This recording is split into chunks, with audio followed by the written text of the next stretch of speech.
ലോകമെമ്പാടും ഈ സമയത്ത് ശുശ്രൂഷയിലൂടെ ഞങ്ങളെ വീക്ഷിക്കുന്ന എല്ലാവരെയും യേശുക്രിസ്തുവിന്റെ നാമത്തിൽ വന്ദനം ചെയ്യുന്നു. തൃശ്ശൂർ ടൗൺ ഹാളിൽ നടക്കുന്ന മീറ്റിങ്ങുകളിലേക്ക് നിങ്ങളെയും സ്വാഗതം ചെയ്യുന്നു. തുടർമാനമായി എബ്രായർക്ക് എഴുതിയ ലേഖനങ്ങളിൽ നിന്ന് ഉള്ള പഠനങ്ങൾ അനേക ലക്ഷക്കണക്കിന് ആൾക്കാർക്ക് വലിയ ദൈവിക ചൈതന്യവും വിടുതലും നൽകുന്നു എന്ന് കേൾക്കുന്നതിൽ അറിയുന്നതിൽ വളരെ സന്തോഷിക്കുന്നു. പ്രിയമുള്ളവരെ, തുടർമാനമായിട്ടുള്ള ഈ വചന പഠിപ്പീരിൻ്റെ ഉദ്ദേശം കേവലം പഠിക്കുന്നവരായി മാറുക എന്നുള്ളത് മാത്രമല്ല, പഠിപ്പിക്കുന്നവരായി മാറുക എന്നുള്ളത് കൂടെയാണ് ഈ പഠിപ്പീരിൻ്റെ ഏറ്റവും പ്രധാന ഉദ്ദേശം. യഥാർത്ഥ ശിഷ്യൻ പഠിക്കുന്നവൻ മാത്രമല്ല, പഠിപ്പിക്കാൻ വേണ്ടി പഠിക്കുന്നവനും കൂടെയാണ്. ആ ശ്രദ്ധയിൽ നിങ്ങൾ ഈ വിഷയങ്ങളെ അപഗ്രഥിച്ച് പഠിക്കുന്നു എന്നതിൽ കർത്താവിൽ സന്തോഷിക്കുന്നു. എബ്രായർക്ക് എഴുതിയ ലേഖനം 5-ാം അധ്യായം വരെയാണല്ലോ നമ്മൾ എത്തിയിരിക്കുന്നത്. 5-ാം അധ്യായത്തെ ഞാൻ 3 വിഭജിച്ച് സംസാരിപ്പാൻ ഉദ്ദേശിച്ചിരുന്നത്. ഒന്നാമത്തെ വിഭജനം കൊടുത്തിരുന്നത് പഴയ നിയമ പൗരോഹിത്യം അഥവാ അഹരോന്യ പൗരോഹിത്യത്തിൻ്റെ കുറവ്. രണ്ടാമത്തെ വിശദീകരണം യേശുവിൻ്റെ പൗരോഹിത്യത്തിൻ്റെ തികവ്. മൂന്നാമത്തെ വിശദീകരണം ഇമ്മെച്യൂരിറ്റി ഓഫ് ദി ചേർച്ച്, സഭയുടെ വേണ്ട രീതിയിലുള്ള ആത്മീക വളർച്ചയിലെത്താത്ത സഭയുടെ പരാധീനതകളെ എബ്രായ ലേഖനത്തിൻ്റെ എഴുത്തുകാരൻ അപലപിക്കുന്നു. പക്ഷേ അതിനകത്തും വളരെ പ്രധാനമേറിയ 1-2 ചിന്തകളുണ്ട്. എബ്രായ ലേഖനം 5-ാം അധ്യായത്തിലെ 3-ാമത്തെ ചിന്തയിലേക്ക് നമ്മൾ ഒരുമിച്ച് വരികയാണ്. സൗരങ്ങളിലൂടെ വായിക്കുമ്പോൾ ആ വാക്യങ്ങൾ നിങ്ങളുടെ ഉള്ളത്തിൽ എഴുതുവാൻ പ്രത്യേകിച്ച് കർത്താവിൻ്റെ നാമത്തിൽ ഓർപ്പിക്കുന്നു. എബ്രായർക്ക് എഴുതിയ ലേഖനം 5-ാം അധ്യായത്തിൻ്റെ 11 മുതലുള്ള വാക്യങ്ങളാണ് നമ്മളിപ്പോൾ ചിന്തിക്കുന്നത്. 11 മുതൽ 14 വരെയുള്ള വാക്യങ്ങളാണ്. ഞാൻ പറഞ്ഞല്ലോ, 1 മുതൽ 5 വരെയുള്ള വാക്യം, 5 മുതൽ 10 വരെയുള്ള വാക്യം, 10 മുതൽ 14 വരെയുള്ള വാക്യം. മൂന്നാമത്തെ എബ്രായ ലേഖനം 5-ാം അധ്യായത്തിലെ അവസാന ചിന്തകളിലേക്കാണ് ഇന്ന് നമ്മൾ ഈ സമയത്ത് വരുന്നത്. ദയവായി ചിന്തകളിലേക്ക് വന്നാട്ടെ. എബ്രായർക്ക് എഴുതിയ ലേഖനം 5-ാം അധ്യായത്തിൻ്റെ 11 മുതലുള്ള വാക്യങ്ങൾ. ഇതിനെക്കുറിച്ച് വളരെ പറയുവാനുണ്ട്. ഇതിനെക്കുറിച്ച് ഞങ്ങൾക്ക് വളരെ പറയുവാനുണ്ട്. എങ്കിലും നിങ്ങൾ കേൾപ്പാൻ മാന്യമുള്ളവരായി തീർന്നത് കൊണ്ട് തെളിയിച്ചു തരുക അസാധ്യം, തെളിയിച്ചു തരുവാൻ വിഷമം, തെളിയിച്ചു തരാൻ ബുദ്ധിമുട്ടാണ്. ഇതിനെക്കുറിച്ച് ഞങ്ങൾക്ക് വളരെ പറയുവാനുണ്ട്.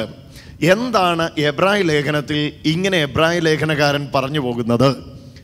താൻ ഏതൊക്കെയോ വലിയ കാര്യങ്ങൾ പറയുവാൻ ആഗ്രഹിച്ചിരുന്നു എന്നും, പക്ഷെ കേൾവിക്കാര് അത്ര കണ്ട് ഈ വിഷയത്തോട് മനസ്സിലാക്കയില്ല, അല്ലെങ്കിൽ ഈ വിഷയത്തോട് പ്രതികരിക്കുകയില്ല എന്ന് കണ്ടതുകൊണ്ട് തൻ്റെ സംസാരത്തെ വെട്ടിച്ചുരുക്കുന്നതായിട്ടും ഈ വാക്യത്തിൽ കാണാൻ കഴിയും. ഇതിനെക്കുറിച്ച് വളരെ സംസാരിക്കാനുണ്ട് എന്ന് പറഞ്ഞാൽ ഇതിനെക്കുറിച്ച് തനിക്ക് ദൈവത്തിൽ നിന്നുണ്ടായ വെളിപ്പാടുകൾ ഒരുപാടുണ്ട്, ഒത്തിരി പറയാനുണ്ട്. എങ്കിലും നിങ്ങൾ കേൾപ്പാൻ മാന്യമുള്ളവരാകൊണ്ട്. അപ്പൊ ഇവരുടെ ഒരു പ്രധാന പ്രശ്നം ഇപ്പൊ ഈ വാക്യത്തിലൂടെ മനസ്സിലാകുന്നുണ്ട്. അത് വേറൊന്നുമല്ല, കേൾപ്പാൻ മാന്യമുള്ളവരാണ്. 5 അധ്യായത്തിനിടയിൽ എബ്രായ കൂട്ടത്തിൻ്റെ 4 കുറവുകളെ എബ്രായ ലേഖനകാരൻ രേഖപ്പെടുത്തുന്നുണ്ട്. 1-ാം അധ്യായം മുതൽ നമ്മളത് കേട്ടിട്ടുണ്ടെങ്കിൽ നമുക്കറിയാം. ഇവർ കേൾക്കാറുണ്ട്, പക്ഷെ ശ്രദ്ധിച്ച് കേൾക്കാറില്ല. ഇവർ നോക്കാറുണ്ട്, പക്ഷെ ശ്രദ്ധിച്ച് നോക്കാറില്ല. ഇപ്പോഴിവിടെ പറയുന്നു, കേൾക്കുന്നുണ്ട് പക്ഷെ മാന്യമുള്ളവരാണ്. ലേറ്റ് ഹിയറിംഗ് ആണ്, താമസിച്ചാണ് കേൾക്കുന്നത്. പറയുമ്പം പറയുന്നത് അതുപോലെ മനസ്സിലാക്കുന്നില്ല. കുറേ സമയം എടുത്തേ എന്തെങ്കിലുമൊക്കെ കാര്യങ്ങൾ പറയുന്നത് മനസ്സിലാക്കുകയുള്ളൂ. അപ്പോൾ ഈ പരുവം എന്ന് പറയുമ്പോൾ ഏകദേശം നിങ്ങൾക്ക് മനസ്സിലാവുന്നല്ലോ. പറയുന്ന കാര്യം മനസ്സിലാക്കാൻ പലയാവർത്തി വിശദീകരിക്കേണ്ടി വരുന്ന ഒരു പരുവം. ആ പരുവത്തെ താഴെ താൻ വിശദീകരിക്കുമ്പം അത് ഏത് പരുവാണെന്ന് ഇവിടെ വിശദീകരിക്കുന്നുണ്ട്. താഴേക്കൊന്ന് വായിച്ചോ. അത് അങ്ങ് വായിച്ചു വിട്ടോ, എന്നിട്ട് നമുക്ക് പിന്നെ കാലം നോക്കിയാൽ ഇപ്പോൾ ഉപദേഷ്ടാന്മാർ ആയിരിക്കേണ്ടുന്ന നിങ്ങൾക്ക് ദൈവത്തിന്റെ അരുളപ്പാടിന്റെ ആദ്യ പാഠങ്ങളെ തന്നെ വീണ്ടും ഉപദേശിച്ചു തരുവാൻ ആവശ്യമായിരിക്കുന്നു. കട്ടിയായുള്ള ആഹാരമല്ല, പാലത്രേ നിങ്ങൾക്ക് ആവശ്യമായി വന്നിരിക്കുന്നത്. നോക്കിക്കേ, അപ്പം പൗലോസ് എബ്രായ ലേഖനത്തിൻ്റെ എഴുത്തുകാരൻ ഇവിടെ കൊടുത്തത് കട്ടിയായുള്ള ആഹാരമാണ്, പക്ഷെ ഇവർക്ക് ആവശ്യമുള്ളത് പാലായിരുന്നു. പാല് കുടിക്കേണ്ട ആൾക്ക് കട്ടിയായുള്ള ആഹാരം കൊടുത്താൽ ഉണ്ടാകുന്ന അവസ്ഥയൊന്ന് ചിന്തിച്ചേ. മക്കളെയൊക്കെ വളർത്തിയിട്ടുള്ളവർക്കറിയാം, കൊച്ചു കുഞ്ഞുങ്ങൾക്ക് കട്ടിയായിട്ടുള്ള ആഹാരം കൊടുത്തിട്ട് കാര്യമുണ്ടോ? കട്ടിയായിട്ടുള്ള ആഹാരം കൊടുത്താൽ അതവർക്ക് ദഹിക്കുകയില്ല. ഇത് തന്നെയായിരുന്നു എബ്രായ കൂട്ടത്തിൻ്റെയും കുഴപ്പം.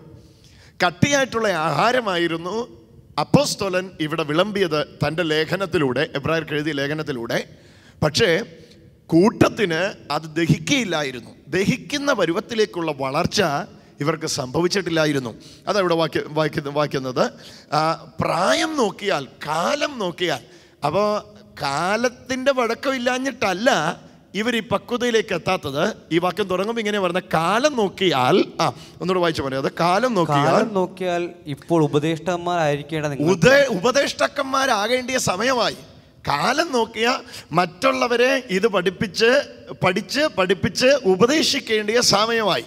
പക്ഷെ ഇപ്പോഴും കട്ടിയായിട്ടുള്ളത് ദഹിക്കാത്ത ശിശുക്കളെ പോലെ നിങ്ങളായിരിക്കുന്നു. അതുകൊണ്ട് തന്നെ വലിയ കാര്യങ്ങൾ പറയാൻ വന്നിട്ട് ഈ വലിയ കാര്യങ്ങൾ പറഞ്ഞിട്ട് കാര്യമില്ല, ഇത് നിങ്ങൾക്ക് മനസ്സിലാകുകയല്ലോ എന്ന് പറഞ്ഞ് ഏതാനും ചില കാര്യങ്ങൾ മാത്രമാണ് എബ്രായ ലേഖനത്തിൽ രേഖപ്പെടുത്തിയിട്ടുള്ളത്. എന്നാൽ കൂടെ ആ രേഖപ്പെടുത്തിയിരിക്കുന്ന കാര്യങ്ങൾ കൂടെ നമ്മൾക്കൊന്ന് ഗ്രഹിക്കാൻ പറ്റിയിരുന്നുവെങ്കിലെന്ന് ഞാൻ ചിന്തിക്കാറുണ്ട്. കാരണം അത്രയ്ക്ക് അപ്രമേയമാണ്. അപ്പം ഗ്രഹിക്കാൻ കഴിവുള്ള ഒരു കൂട്ടരും കൂടെ ആയിരുന്നു ഇവരെങ്കിൽ എവിടെ ചെന്ന് നിന്നേനെ ഈ വിശദീകരണങ്ങൾ. അത് അത്രയും പറഞ്ഞുകൊണ്ട് ഞാൻ ആ വിഷയത്തിൻ്റെ രണ്ടാം ഭാഗത്തിലേക്ക് കൊണ്ടുവരികയാണ്. അപ്പം കേൾവിക്കാരുടെ വളർച്ചയില്ലായ്മ പറയുന്ന വ്യക്തിയുടെ പറച്ചിലിൽ നിന്ന് തന്നെ പിന്നിലേക്ക് വലിച്ചു എന്ന് ഈ വാക്യത്തിൽ താൻ രേഖപ്പെടുത്തുകയാണ്.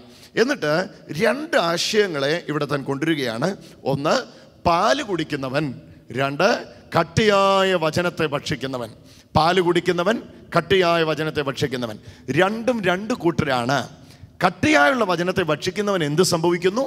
പാല് കുടിക്കുന്നവൻ എന്ത് സംഭവിക്കുന്നു? ഇത് രണ്ടുമാണ് ഇന്ന് വിശദീകരിക്കാൻ പ്രധാനമായിട്ട് ഉദ്ദേശിക്കുന്നത്. ഇവിടെ പാല് കുടിക്കുക എന്ന് ഉദ്ദേശിച്ചിരിക്കുന്നത് ആദ്യ പാഠങ്ങളെ പിന്നെയും പഠിക്കുക. വേണമെങ്കിൽ ഒരു വാക്യം കൂടെ ഒന്ന് ശ്രദ്ധിച്ചാട്. 12-ാമത്തെ വാക്യം. കാലം നോക്കിയാൽ ഇപ്പോൾ ഉപദേഷ്ടാക്കന്മാരാകേണ്ടുന്ന നിങ്ങൾ ദൈവത്തിൻ്റെ അരുളപ്പാടുകളുടെ ആദ്യ പാഠത്തെ, ഫസ്റ്റ് പ്രിൻസിപ്പിൾസിനെ, പ്രിലിമിനറി എലമെൻസിനെ, ഫസ്റ്റ് പ്രിൻസിപ്പളിനെ തന്നെ പിന്നെയും ഉപദേശിച്ചു തരുവാൻ ആവശ്യമായിരിക്കുന്നു. കാലം നോക്കിയാൽ ഉപദേശത്തിൻ്റെ കട്ടിയായ വശങ്ങളിലേക്ക് വരേണ്ടിയവരായ നിങ്ങൾ, പ്രായം കൊണ്ട് അങ്ങനെ എത്തേണ്ടിയവരായ നിങ്ങൾ അങ്ങനെ എത്തിയിട്ടില്ല എന്ന് മാത്രമല്ല, ഇപ്പം കുട്ടികളായിരിക്കുന്നു. കുട്ടികളായവരെ എന്തേ പഠിപ്പിക്കാനൊക്കത്തുള്ളൂ? ആദ്യ പാഠങ്ങൾ. എന്തായിരുന്നു ആദ്യ പാഠം? ഈ കോണ്ടക്സ്റ്റിലെ ആദ്യ പാഠം വ്യത്യസ്തമായിരിക്കാം. പക്ഷേ നമുക്ക് മനസ്സിലാകുന്ന ഒരു ആദ്യ പാഠം പറയാം. ആ ഇ ഈ ഉ ഉ എ എ. ഓർമ്മയില്ലേ ആദ്യ പാഠം? ആന, പറ, തറ, പന, ഇതൊക്കെ പഠിപ്പിച്ച ഒരു കാലമുണ്ടല്ലോ. ഇവിടെ ആ ചിത്രം ഞാൻ നിങ്ങളുടെ മുമ്പിൽ ഒന്ന് വരച്ച് കാണിക്കാം. ഇരിപ്പും മട്ടും രീതികളും ഒക്കെ കണ്ടു കഴിഞ്ഞാൽ ഉപദേഷ്ടാവാന്ന് തോന്നും. പക്ഷേ ആ സ്കൂൾ ബാഗ് ഒന്ന് തുറന്ന് ആ സ്ലേറ്റ് എടുത്തൊന്ന് നോക്കിയാൽ ഇപ്പോഴും എഴുതി പഠിച്ചുകൊണ്ടിരിക്കുന്നത് തറ, പറ, ആന. അപ്പോൾ ഈ പുറമേ ഉള്ള ഈ രൂപവ്യത്യാസം അല്ലാതെ അകമേ ഒരു രൂപവ്യത്യാസം സംഭവിച്ചിട്ടില്ല. എന്താണ് ഇതുകൊണ്ടുണ്ടാകുന്ന പോരായ്മ, ഇതുകൊണ്ടുണ്ടാകുന്ന കുഴപ്പം? അപ്പോൾ താൻ പറയാണ്, നിങ്ങളെ കട്ടിയായത് പഠിപ്പിക്കാൻ ഒക്കത്തില്ല, കട്ടിയായത് നിങ്ങൾക്ക് ദഹിക്കത്തില്ല. അതുകൊണ്ട് തന്നെ ആദ്യ പാഠം പിന്നെയും പറയേണ്ടത് ഇപ്പോൾ ആവശ്യമായിരിക്കുകയാണ്. ആദ്യ പാഠം നേരത്തെ പറഞ്ഞതാണ്, ഇനിയും ആദ്യ പാഠം പിന്നെയും പറയേണ്ടത് ആവശ്യമാണ്. 6-ാം അധ്യായത്തിൻ്റെ 1-ാം വാക്യം വായിച്ചാൽ ഈ പറയുന്ന വിഷയം നിങ്ങൾക്ക് കൂടുതൽ മനസ്സിലാവും. 6-ന്റെ 1, 6-ാം അധ്യായത്തിൻ്റെ 1-ാമത്തെ വാക്യം. അതുകൊണ്ട് നിർജീവ പ്രവൃത്തികളെ കുറിച്ചുള്ള മാനസാന്തരം, ദൈവത്തിങ്കലെ വിശ്വാസം, സ്നാനങ്ങളെ കുറിച്ചുള്ള ഉപദേശം, കൈവപ്പ്, മരിച്ചവരുടെ പുനരുത്ഥാനം, നിത്യശിക്ഷാവിധി എന്നിങ്ങനെയുള്ള അടിസ്ഥാനം പിന്നെയും ഇടാതെ ക്രിസ്തുവിനെ കുറിച്ചുള്ള ആദ്യ വചനം വിട്ട് പരിജ്ഞാനപൂർത്തി പ്രാപിക്കാൻ ശ്രമിക്കുക. കരമടിച്ചോന്ന് യേശുവിന് മഹത്വം കൊടുത്തേ.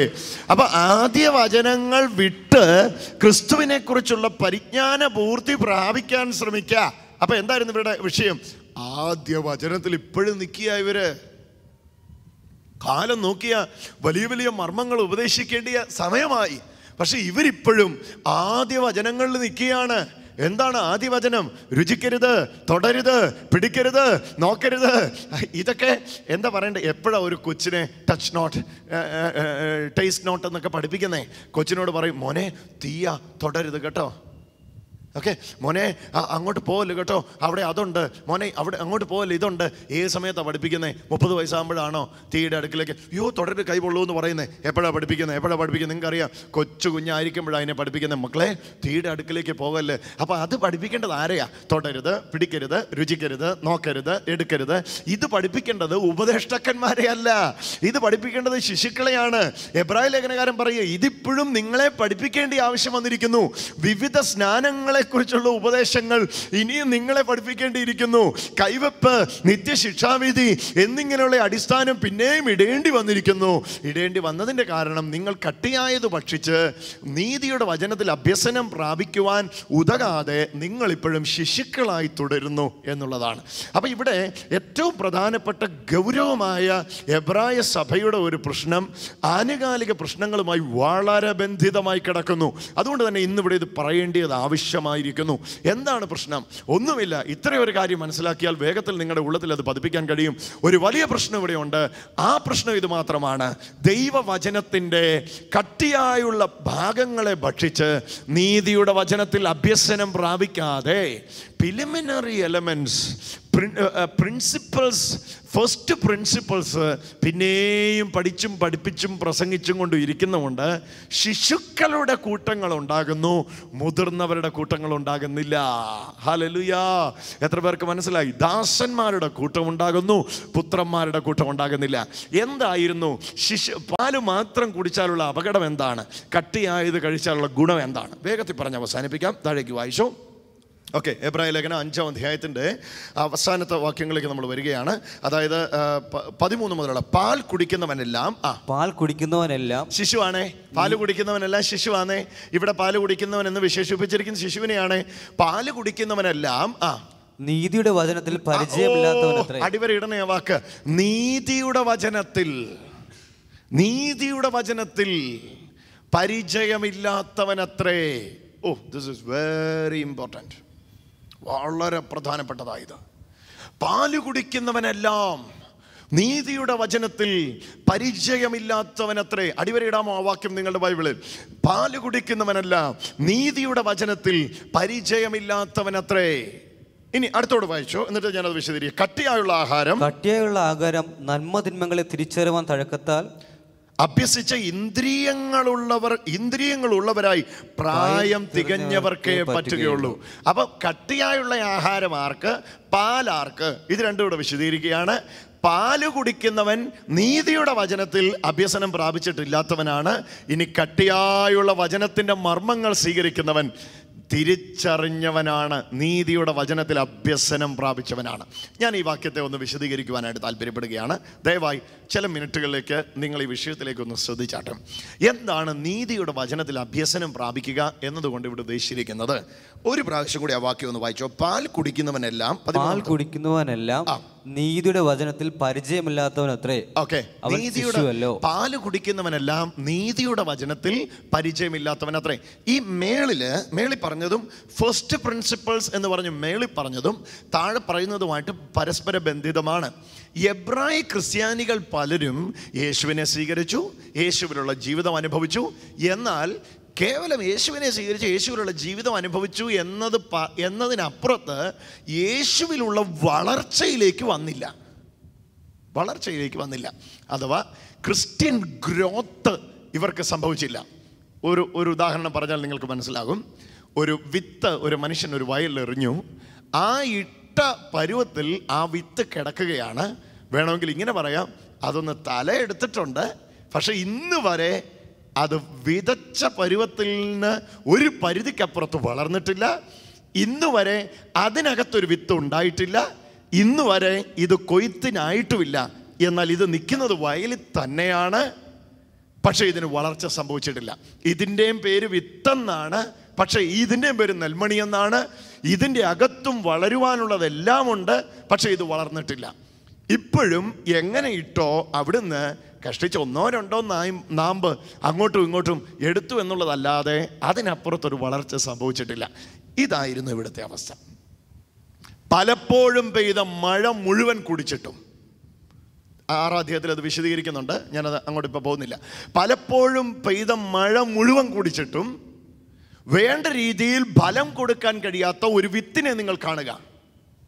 പലപ്പോഴും കുടിച്ച മഴ മുഴുവൻ കുടിച്ചു, പലപ്പോഴും പെയ്ത മഴ മുഴുവൻ കുടിച്ചിട്ടും വേണ്ട രീതിയിൽ വളരുവാൻ കഴിയാത്ത ഒരു വിത്തിനെ കാണുക. അതായിരുന്നു എബ്രായ സഭയുടെ യഥാർത്ഥ ചിത്രം. എന്നും കേൾക്കുന്നവർ, എല്ലാ വചനം എഴുതിയെടുക്കുന്നവർ, പക്ഷെ ചെറിയ വിഷയങ്ങൾ വരുമ്പോൾ കർത്താവിൻ്റെ സ്നേഹത്തിൽ നിന്ന് മാറിപ്പോകുന്നവർ, പിന്നിലേക്ക് വലിയുന്നവർ, യേശുവിൻ്റെ സ്നേഹത്തെ ഇട്ടിട്ട് പോകുന്നവർ. അപ്പോൾ താൻ ആ വിഷയത്തെ കണ്ടുപിടിച്ചിട്ട് എബ്രായ ലേഖനകാരൻ ഇവിടെ പറയുകയാണ്, ഈ പ്രശ്നത്തിന് കാരണം നീതിയുടെ വചനത്തിൽ അഭ്യസനം പ്രാപിക്കാത്തതാണ്. നീതിയുടെ വചനം എന്നിവിടെ വിശേഷിപ്പിച്ചിരിക്കുന്നത് യേശുക്രിസ്തുവിലുള്ള വളർച്ചയാണ്. ഞാൻ യേശുവിനാൽ നീതീകരിക്കപ്പെട്ടവനാണ്. ഇങ്ങനെ നീതീകരിക്കപ്പെട്ട എനിക്ക് യേശുവിൽ ഒരു നീതിമാന്റെ ജീവിതമുണ്ട് എന്ന തിരിച്ചറിവ് എത്തിയിട്ടില്ലാത്തവൻ എപ്പോഴും പാപിയുടെ ജീവിതത്തിലേ ജീവിച്ചുകൊണ്ടിരിക്കുകയുള്ളൂ. എന്നാൽ ഞാൻ യേശുവിനാൽ നീതീകരിക്കപ്പെട്ട വ്യക്തിയാണ്. യേശു എന്നെ നീതീകരിച്ചു. യേശുവിൻ്റെ രക്തം സകല പാപം പോക്കി എന്നെ ശുദ്ധീകരിച്ചു എന്ന അറിവിൽ വളരുന്നവൻ നീതിയുടെ വചനത്തിൽ അഭ്യസനം പ്രാപിച്ചവനാണ്. കരമടിച്ചൊന്ന് യേശുവിന് മഹത്വം കൊടുത്താട്ടെ. രണ്ട് കാര്യത്തോടെ ഒന്നുകൂടെ പറയാം. ഒന്ന് ശിശു, രണ്ട് നീതിയുടെ വചനത്തിൽ അഭ്യസനം പ്രാപിച്ചവൻ. ശിശു എന്ന് പറയുന്നവൻ ഇപ്പോഴും പാപത്തിൻ്റെ ഭയത്തിൽ ജീവിക്കുന്നവൻ, പാപത്തിൻ്റെ അടിമത്തത്തിൽ ജീവിക്കുന്നവൻ, മറ്റൊരു വാക്കിൽ പറഞ്ഞാൽ പാപത്തിൻ്റെ അടിമയാണെന്ന് തെറ്റിദ്ധരിച്ച് ജീവിക്കുന്നവൻ. എന്നാൽ പുരുഷൻ നീതിയുടെ വചനത്തിൽ അഭ്യസനം പ്രാപിച്ചവൻ, പാപം എനിക്കടിമയാ, ഞാൻ പാപത്തെ അടിമയാക്കിയിരിക്കുന്നു, ഹല്ലേലൂയ, ഞാൻ നീതിക്ക് ദാസനായിരിക്കുന്നു, ഞാൻ ദൈവത്തിൻ്റെ ദാസനായിരിക്കുന്നു എന്ന് പറഞ്ഞ് തഴക്കത്താൽ അഭ്യസനം വന്നവൻ. കരമടിച്ചൊന്ന് യേശുവിന് മഹത്വം കൊടുത്തു. രണ്ട് തിരിവുകൾ ഇവിടെ മനസ്സിലാക്കിക്കാട്ടെ. ഒന്ന് പാല് കുടിക്കുന്ന ശിശു, രണ്ട് നീതിയുടെ വചനത്തിൽ അഭ്യസനം പ്രാപിച്ച പുരുഷൻ. ഒന്ന് എന്നോട് ചേർന്ന് പറയാമോ? കരമുയർത്തി അത് രണ്ടും. ഒന്ന് പാല് കുടിക്കുന്ന ശിശു, രണ്ട് നീതിയുടെ വചനത്തിൽ അഭ്യസനം പ്രാപിച്ച പുരുഷൻ. പാല് കുടിക്കുന്ന ശിശുവിൻ്റെ പ്രശ്നം എന്നാണെന്നറിയോ? കുഞ്ഞുങ്ങളുടെ എല്ലാ പ്രശ്നങ്ങളും ഉണ്ട്. ആരെങ്കിലും പേടിപ്പിച്ചാൽ കട്ടിലിനടി കയറും, ആരെങ്കിലും ഭയപ്പെടുത്തിയാൽ കരയും, ആരെങ്കിലും പ്രതികരിച്ചാൽ ആ പ്രതികരണത്തെ ഭയന്നിരിക്കും. അതേസമയം നീതിയുടെ വചനത്തിൽ അഭ്യസനം പ്രാപിച്ചവൻ്റെ പ്രതികരണവും പാല് കുടിക്കുന്നവൻ്റെ പ്രതികരണവും രണ്ടും രണ്ടാണ്. പാല് കുടിക്കുന്നവൻ കട്ടിലിനടി കയറും പോരാട്ടം വരുമ്പോൾ, പ്രശ്നങ്ങൾ വരുമ്പോൾ. പക്ഷെ നീതിയുടെ വചനത്തിൽ അഭ്യസനം പ്രാപിച്ചവൻ പറയും, നീതിയുടെ കവചം എനിക്കുള്ളത് കൊണ്ട്, യേശുവിൽ ഞാൻ നീതിമാനായതുകൊണ്ട് വചനം ഇങ്ങനെ പറയുന്നു, എൻ്റെ നീതിമാൻ വിശ്വാസത്താൽ ജീവിക്കും, ഞാൻ വിശ്വാസത്താൽ ജീവിക്കുക തന്നെ ചെയ്യും.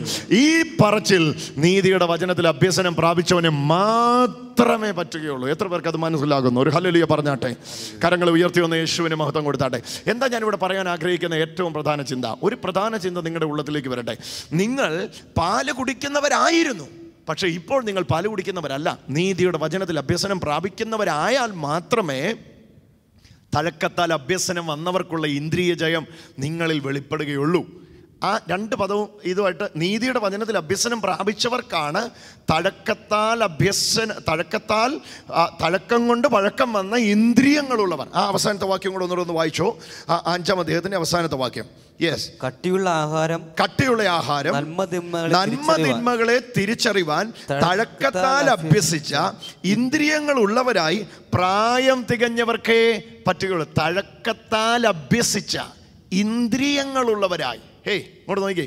തഴക്കത്താൽ അഭ്യസിച്ച ഇന്ദ്രിയങ്ങളുള്ളവരായി, ഇന്ദ്രിയങ്ങൾക്ക് തഴക്കം വന്നവരായി, ഇന്ദ്രിയങ്ങൾക്ക് തഴമ്പ് വന്നവരായി.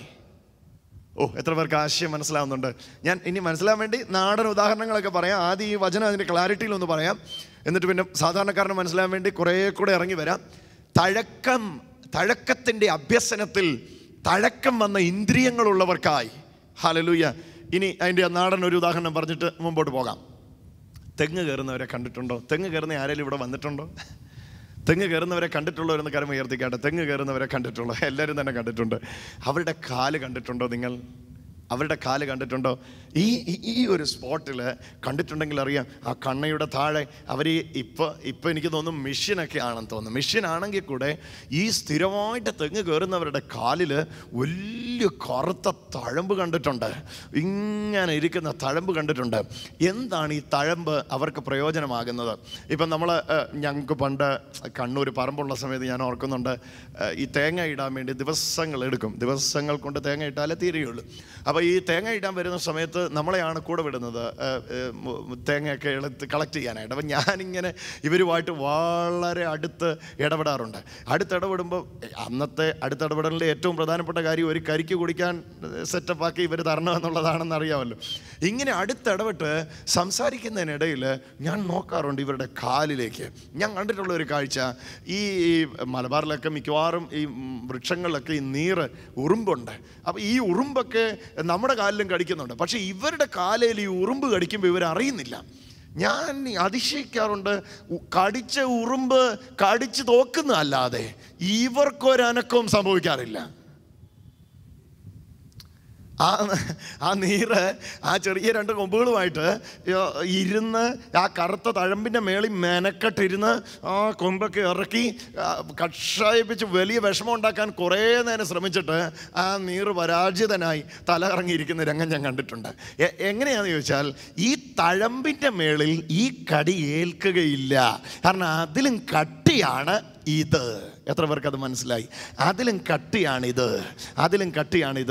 പഴക്കം കൊണ്ട് ഒരു തഴമ്പ് ഇതിൻ്റെ മേളിൽ വന്നിരിക്കുകയാണ്. ഇനി തൊട്ടാൽ അറിയത്തില്ല, വിളിച്ചാൽ അറിയത്തില്ല, കടിച്ചാൽ അറിയത്തില്ല.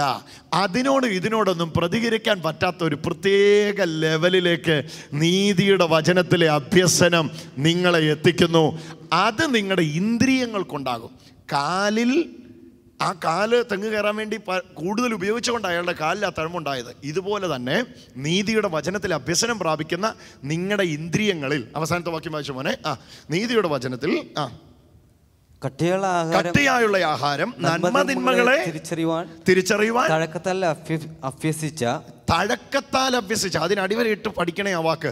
നന്മതിന്മകളെ തിരിച്ചറിയാൻ തഴക്കത്താൽ അഭ്യാസം വന്ന ഇന്ദ്രിയങ്ങൾ ഒന്ന് പറഞ്ഞ്,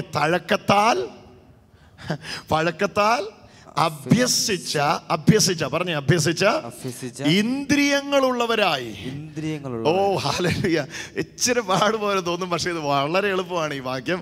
2 കാര്യം എബ്രായ ലേഖനകാരൻ ഇവിടെ കൊണ്ടുവരുന്നു. 1, പാല് കുടിക്കുന്ന ശിശു. 2, കട്ടിയായുള്ള ആഹാരം കഴിക്കുന്ന പുരുഷൻ. പാല് കുടിക്കുന്ന ശിശു നീതിയുടെ വചനത്തിൽ അഭ്യസനം പ്രാപിച്ചിട്ടില്ലാത്തവനാ. അവന് തഴമ്പില്ല.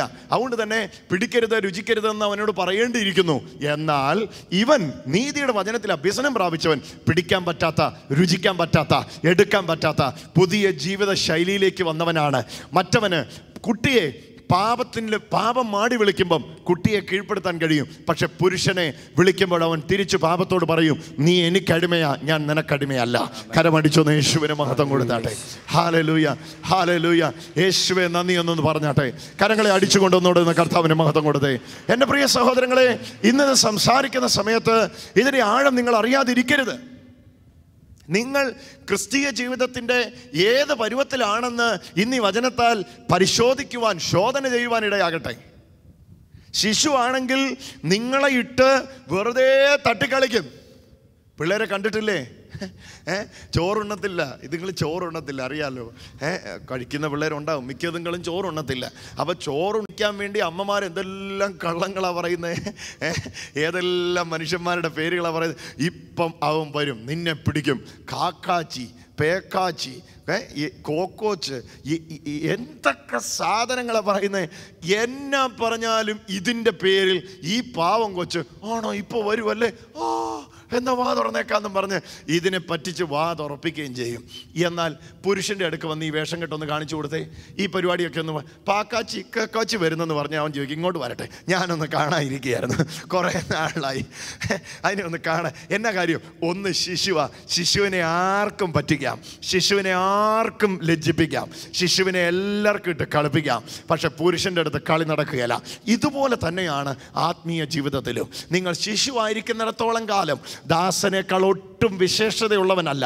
എന്നാൽ കൃപ സ്വീകരിച്ച നിങ്ങൾ, യേശു ക്രിസ്തുവിൽ വളരുന്ന നിങ്ങൾ, യേശു എന്ന പുരുഷനെ പോലെ സകലത്തിലും വളരുന്ന നിങ്ങളെ കീഴ്പ്പെടുത്താൻ യാതൊന്നിനും കഴിയുകയില്ല. ഈ പക്വത, അതാണ് ഇവിടെ പറയുന്നത്, ഈ പക്വത നിങ്ങളുടെ ഇന്ദ്രിയങ്ങളുടെ മേൽ വരും. അതാ വാക്യം. ഈ പക്വത തഴക്കത്താൽ അഭ്യസിച്ച ഇന്ദ്രിയങ്ങളുള്ളവരായി നിങ്ങൾ മാറും. അതാണ് കട്ടിയായുള്ള ആഹാരം. നിർത്തി ഞാൻ പറയാം. 5-ാം അധ്യായത്തിൻ്റെ 14-ാമത്തെ വാക്യം. കട്ടിയായുള്ള ആഹാരം നന്മ തിന്മകളെ തിരിച്ചറിയുവാൻ. എബ്രായ ലേഖനം 5-ാം അധ്യായത്തിൻ്റെ 14-ാമത്തെ വാക്യം. കട്ടിയായുള്ള ആഹാരം നന്മ തിന്മകളെ തിരിച്ചറിയുവാൻ തഴക്കത്താൽ അഭ്യസിച്ച ഇന്ദ്രിയങ്ങളുള്ളവരായി പ്രായം തികഞ്ഞവർക്ക് പറ്റുകയുള്ളൂ. എന്ത് പ്രായം തികഞ്ഞവർക്ക് പറ്റുകയുള്ളൂ? കട്ടിയായുള്ള ആഹാരം. ഇവിടെ എബ്രായ ലേഖനകാരൻ നിങ്ങളെയും എന്നെയും വിളിക്കുന്നത് പ്രായത്തിൻ്റെ കുറവിൽ നിന്ന് പ്രായത്തിൻ്റെ തികവിലേക്ക് വരാനാണ്. അടുത്തിരിക്കുന്ന ആൾക്ക് കരം കൊടുത്തൊന്ന് പറഞ്ഞേ, പ്രായത്തിൻ്റെ കുറവിൽ നിന്ന്, ലജ്ജിക്കാതൊന്ന് പറഞ്ഞാട്ടെ, പ്രായത്തിൻ്റെ കുറവിൽ നിന്ന് പ്രായത്തിൻ്റെ തികവിലേക്ക് വരാനാണ് എബ്രായ ലേഖനകാരൻ ഇവിടെ ആവശ്യപ്പെടുന്നത്. എന്താണ് എബ്രായ ലേഖനകാരൻ ഇവിടെ ഇവരുടെ വലിയ വിഷയങ്ങളെ കണ്ടുപിടിച്ചു. എന്തുകൊണ്ടാണ് ഇവർ വിശ്വാസത്യാഗികളായി പുറകോട്ട് പോകാൻ കാര്യം? എന്തുകൊണ്ടാണ് പാപം ഇവരെ കീഴ്പ്പെടുത്താൻ കാര്യം? എന്തുകൊണ്ടാണ് ഇവരിൽ പലരും കർത്താവിൻ്റെ സ്നേഹം വിട്ടുപോകാൻ കാര്യം? കാര്യങ്ങളെ അപഗ്രഥിച്ചപ്പോൾ തനിക്ക് മനസ്സിലായ കാര്യമാണ് ഇവിടെ പറയുന്നത്. നിങ്ങളിൽ പലരും ശിശുക്കളാണ്, അതുകൊണ്ടാണ് നിങ്ങളെ പറ്റിക്കാൻ പറ്റുന്നേ. അങ്ങോട്ട് വാടാന്ന് പറയുമ്പോൾ നിങ്ങൾ അങ്ങോട്ട് പോവുക, ഇങ്ങോട്ട് തിരിയടാന്ന് പറയുമ്പോൾ നിങ്ങൾ ഇങ്ങോട്ട് തിരിയുക. എന്തിനാന്ന് പോലും നിങ്ങൾ ചിന്തിക്കുന്നില്ല. അതേസമയം നിങ്ങൾ നീതിയുടെ വചനത്തിൽ അഭ്യസനം പ്രാപിച്ചാൽ, യേശു ക്രിസ്തു എന്ന നീതിമാനിൽ ഞാൻ ആരാണെന്ന് തിരിച്ചറിഞ്ഞാൽ, ആ തിരിച്ചറിവ് നിങ്ങളുടെ ജീവിതത്തെ മാറ്റിമറിക്കും.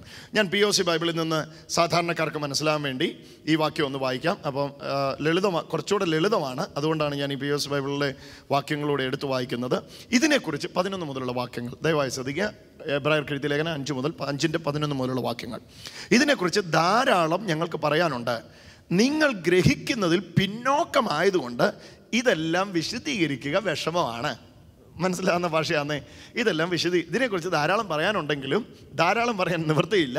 കാരണം ഗ്രഹിക്കാൻ നിങ്ങൾക്ക് വിഷമമാണ്, ഗ്രഹിക്കുന്നതിൽ നിങ്ങൾക്ക് വിഷമമാണ്. ഇനി 12-ാമത്തെ വാക്യം നോക്കി. ഇതിനകം നിങ്ങളെല്ലാവരും പ്രബോധകന്മാരാകേണ്ടിയവരായി. ഇതിനോടകം നിങ്ങളെല്ലാവരും പ്രബോധകന്മാരാകേണ്ടിയവരാണ്. മറ്റുള്ളവരെ പ്രബോധിപ്പിക്കുന്നവരാകേണ്ടിയവരാണ്. ഇതിനോടകം കേട്ടത് വെച്ച് നോക്കിയാൽ നിങ്ങളിപ്പം പ്രബോധകന്മാരാകേണ്ടവരാണ്, മറ്റുള്ളവരെ പ്രബോധിപ്പിക്കുന്ന പ്രബോധകരാകേണ്ടവരാണ്. എങ്കിലും ഇതിനോടകം നിങ്ങൾ പക്ഷേ ദൈവവചനത്തിൻ്റെ പ്രഥമ പാഠങ്ങൾ പോലും, നോക്കിയേ, ദൈവവചനത്തിൻ്റെ പ്രഥമ പാഠങ്ങൾ പോലും നിങ്ങളെ വീണ്ടും പഠിപ്പിക്കാൻ ഒരാൾ ആവശ്യമായിരിക്കുന്നു. പ്രബോധകന്മാരാകേണ്ടവരാ നിങ്ങൾ, പക്ഷെ പ്രഥമ പാഠങ്ങൾ പിന്നെയും പഠിപ്പിക്കാൻ നിങ്ങൾക്കൊരാൾ ആവശ്യമായി വന്നിരിക്കുന്നു. ഇനി അടുത്ത വാക്യം നോക്കിയാട്ടെ. നിങ്ങൾ വീണ്ടും പഠിപ്പിക്കാൻ ഒരാൾ ആവശ്യമായിരിക്കുന്നു. നിങ്ങൾക്ക് പാലാണ് ആവശ്യം, കട്ടിയായ ഭക്ഷണമല്ല. അപ്പൊ താൻ കൊടുക്കാൻ ഒരുങ്ങിയത് കട്ടിയായ ആഹാരമാണ്. എന്നിട്ട് താൻ പറയാം ഞാനത് തരുന്നില്ല. കാരണം കട്ടിയായ ആഹാരം കഴിക്കാൻ നിങ്ങൾക്ക് പ്രായമായിട്ടില്ല. ഇപ്പോഴും നിങ്ങളുടെ അടുക്കൽ നിന്ന് ഒരാൾ ഫീഡ് ചെയ്യണം. നിങ്ങൾക്ക് വാരി തരേണ്ട പരുവത്തിലാണ് നിൽക്കുന്നേ. തന്നെത്താൻ കഴിക്കുന്ന പരുവത്തിലായിട്ടില്ല. വാരി തരാൻ നിങ്ങളുടെ അടുക്കൽ ഒരാളാകണം, ഒരാളുണ്ടാകണം. ഈ സ്ഥിതിയിലാണ് നിങ്ങളായിരിക്കുന്നത്. ഇനി അടുത്ത വാക്യം നോക്കിയേ. പാല് കുടിച്ച് ജീവിക്കുന്നവൻ നീതിയുടെ വചനം വിവേചിക്കാൻ വൈദിത്യം ഓക്കെ, ഈ പഴയ മലയാള ലിപിയിൽ ചില വാക്കുകൾ വായിക്കാൻ അല്പം ബുദ്ധിമുട്ടാണ്. പാല് കുടിച്ച് ജീവിക്കുന്നവൻ നീതിയുടെ വചനം വിവേചിക്കാൻ വൈദിത്യമില്ലാത്തവനാണ്. നീതിയുടെ വചനത്തെ വിവേചിച്ചറിയാൻ വൈദിത്യമില്ലാത്തവനാണ്, കഴിവില്ലാത്തവനാണ് പാല് കുടിക്കുന്നവൻ. എന്നാൽ അടുത്ത് നോക്കിയേ. എന്തെന്നാൽ അവൻ ശിശുവാണ്. നീതിയുടെ വചനത്തെ വിവേചിക്കാനുള്ള വൈദിത്യം അവനില്ല. വൈദിത്യമില്ലാത്തത് കൊണ്ട് അവൻ ശിശുവാണ്. അവൻ ആ വൈദിത്യമില്ല. ഏതാ നീതിയുടെ വചനം? ഏതാ എന്നെ നീതിമാനാക്കുന്ന വചനം? ഏത് വചനത്തിൻ്റെ അറിവിലാണ് ഞാൻ നീതിമാനാകുന്നതെന്ന് തിരിച്ചറിവില്ലാത്ത ശിശുവാണ് അവൻ ശിശുവാണ്. എന്നാൽ 14-ാമത്തെ വാക്യം നോക്കി. കട്ടിയായുള്ള ഭക്ഷണം പക്വത വന്നവർക്കുള്ളതാണ്. ഹലോ, കട്ടിയായിട്ടുള്ള ഭക്ഷണം പക്വത വന്നവർക്കുള്ളതാണ്. അവർ തങ്ങളുടെ ശക്തിവിശേഷണങ്ങളുടെ പരിശീലനത്താൽ നന്മതിന്മകളെ വിവേചിച്ചറിയുവാൻ കഴിവുള്ളവരാണ്. കരമടിച്ചൊന്ന് യേശുവിന് മഹത്വം കൊടുത്തേ. നല്ലൊരു പദമാണ്. അവർ തങ്ങളുടെ ശക്തിവിശേഷണങ്ങളുടെ പരിശീലനത്താൽ നന്മ തിന്മകളെ തിരിച്ചറിയുവാൻ കഴിവുള്ളവരാണ്. നന്മ തിന്മകളെ തിരിച്ചറിയുവാൻ കഴിവുള്ള യേശുക്രിസ്തുവിൽ മെച്യൂർഡായ പുരുഷൻ. എന്നാൽ പാല് മാത്രം കുടിക്കുന്ന ശിശു, ഈ ശിശുവിനെ ആർക്കും പറ്റിക്കാം. പോരാട്ടം, ബന്ധനം, അങ്ങോട്ട് പിശാച് വരുന്നു, ഇങ്ങോട്ട് പിശാച് വരുന്നു. നിങ്ങളെ പിശാച് അത് ചെയ്യും, നിങ്ങളെ പിശാച് ഇത് ചെയ്യും, നിങ്ങളെ അങ്ങനെ ബന്ധിക്കും. നിങ്ങളുടെ മോളുടെ മേൽ ആ ബന്ധനമുണ്ട്, നിങ്ങളുടെ മോൻ്റെ മേൽ ഈ ബന്ധനമുണ്ട്. ഇതൊക്കെ ശിശുവിൻ്റെ അടുത്ത് ചിലവാകും. അതേസമയം പക്വത വന്ന യേശുക്രിസ്തുവിൽ ആരാന്ന് തിരിച്ചറിഞ്ഞവൻ്റെ അടുക്കൽ ഇതേ വാക്കുകളുമായിട്ട് ആരെങ്കിലും ചെന്നാൽ അവർ തിരിച്ചു പറയും, ഞങ്ങൾക്ക് അവനോടാ പോരാട്ടം, അവന് ഞങ്ങളോടല്ല പോരാട്ടം. ഹല്ലേലൂയ. പിശാച് നിങ്ങളെ കീഴ്പ്പെടുത്തുമെന്ന് ശിശുവിൻ്റെ അടുക്കൽ പറഞ്ഞ ശിശു അത് പേടിച്ച് സാത്താനെ പേടിച്ചിരിക്കും. പക്ഷെ പക്വത വന്നവൻ്റെ അടുക്കൽ വന്നാൽ പറയും, വാഴ്ചകളെയും അധികാരങ്ങളെയും ആയുധവർഗം വെപ്പിച്ച ക്രൂശിൽ അവരുടെ മേൽ ജയത്തിൻ്റെ ഉത്സവം കൊണ്ടാടിയ യേശു ക്രിസ്തുവിൽ ഞാൻ പരിപൂർണനാണ്. കരമടിച്ച് ആ പരിപൂർണത്തെ ഒന്ന് ഏറ്റെടുത്താട്ടെ. ഹല്ലേലൂയ. ഇന്ന് ഞാൻ എന്തിനാ ഈ വചനം ഇവിടെ സമയം എടുത്ത് വിശദീകരിക്കുന്നതെന്ന് ചോദിച്ചാൽ, പിശാചിൻ്റെ പല വിളച്ചിലുകളും ഇന്ന് വീടുകളിൽ നിന്ന് കെട്ടുക. എപ്പോഴാണെന്നറിയോ? നിങ്ങൾ നീതിയുടെ വചനത്തിൽ നിന്ന് അഭ്യസനം പ്രാപിച്ചവരായി സാഹചര്യങ്ങളിലേക്ക് ചെല്ലുമ്പോൾ. ഇന്നലെ വരെ നിങ്ങളെ പറ്റിച്ചു, ഇനി പറ്റിക്കാൻ പറ്റുകയില്ല. കാരണം അവൻ്റെ തന്ത്രങ്ങളെ നിങ്ങൾ തിരിച്ചറിഞ്ഞു കഴിഞ്ഞു. ആ വളർച്ച ഇന്ന് പരിശുദ്ധാത്മാവ് ഇത് പറഞ്ഞുകൊണ്ടിരിക്കുമ്പോൾ തന്നെ പലരുടെ മേലും പകർന്നുകൊണ്ടിരിക്കുകയാണ്. എത്ര പേർക്ക് മനസ്സിലാകുന്നു? ഒരു ഹല്ലേലൂയ പറഞ്ഞേ, ഒരു ഹല്ലേലൂയ പറഞ്ഞേ. ഞാൻ കഴിഞ്ഞ ദിവസം നമ്മുടെ ഓഫീസ് ഫോൺ അറ്റൻഡ് ചെയ്യുകയായിരുന്നു. 9847389389 നമ്മുടെ ഓഫീസ് ഫോൺ അറ്റൻഡ് ചെയ്യുകയായിരുന്നു. അതിനകത്ത് വന്ന ഒരു കോള് എന്നെ വളരെ അതിശയിപ്പിച്ചു. എവിടെ സ്ഥലം അപ്രസക്തമാണ്, ആരായിക്കോട്ടെ, ആ വ്യക്തി ആരായിക്കോട്ടെ. പക്ഷേ അവർ വിളിച്ച് പറഞ്ഞ കണ്ടന്റ് എന്നെ വളരെ അതിശയിപ്പിച്ചു. ഞാൻ ഓഫീസ് ഫോൺ കോൾസ് ഇടയ്ക്ക് അറ്റൻഡ് ചെയ്യാറുണ്ട്. അപ്പോൾ അറ്റൻഡ് ചെയ്തപ്പോൾ, ബ്രദറെ, ഞാൻ പറഞ്ഞു, ആന്നല്ലോ, എന്താ പറയാനുള്ളത്? അതെ, 3 പേര് പ്രാർത്ഥിച്ച് പറഞ്ഞു, ഞങ്ങളുടെ ഈ വസ്തുവിനകത്ത് ഞങ്ങൾക്ക് താമസിക്കാൻ പറ്റുകയില്ല. ഓക്കെ, ഞങ്ങൾക്കാണെങ്കിൽ വളരെ ലാഭത്തിൽ കിട്ടിയതായി വസ്തു. ഈ വസ്തു വിറ്റിട്ട് പോകാനും ഞങ്ങൾക്ക് ഇഷ്ടമില്ല. പക്ഷേ 3 പേര് പ്രാർത്ഥിച്ചിട്ട് പറഞ്ഞു, നിങ്ങൾക്കിവിടെ പാർക്കാൻ കഴിയുകയില്ല, നിങ്ങളിവിടെ പാർപ്പിക്കാൻ പിശാച് സമ്മതിക്കുകയില്ല. ഞങ്ങൾ എന്നാ ചെയ്യണം? നല്ലൊരു ക്വസ്റ്റ്യൻ. ഞാൻ ഏതായാലും വിചാരിച്ചു ഇവരോട് സമയമെടുത്ത് സംസാരിച്ചതിനിടയിൽ ഞാൻ ഇവരോട് ചോദിച്ചു, നിങ്ങൾക്ക് ഏതെങ്കിലും തരത്തിലുള്ള സാത്താന്യ ഉപദ്രവം നിങ്ങൾക്ക് ആ താമസിക്കുന്നിടത്ത് ഉണ്ടാകുന്നുണ്ടോ? അന്നേരം അവർ പറഞ്ഞ വാക്കിതാണ്, എന്ന് പ്രാർത്ഥിക്കുന്നവർ വന്ന് ഇവിടെ ഞങ്ങൾക്ക് താമസിക്കാൻ പറ്റത്തില്ലെന്ന് പറഞ്ഞോ, അന്ന് മുതൽ ഞങ്ങളുടെ വീട്ടിൽ പോരാട്ടം തുടങ്ങി. അതുവരെ ഒരു കുഴപ്പമില്ലായിരുന്നു ഞങ്ങളുടെ വീട്ടിൽ.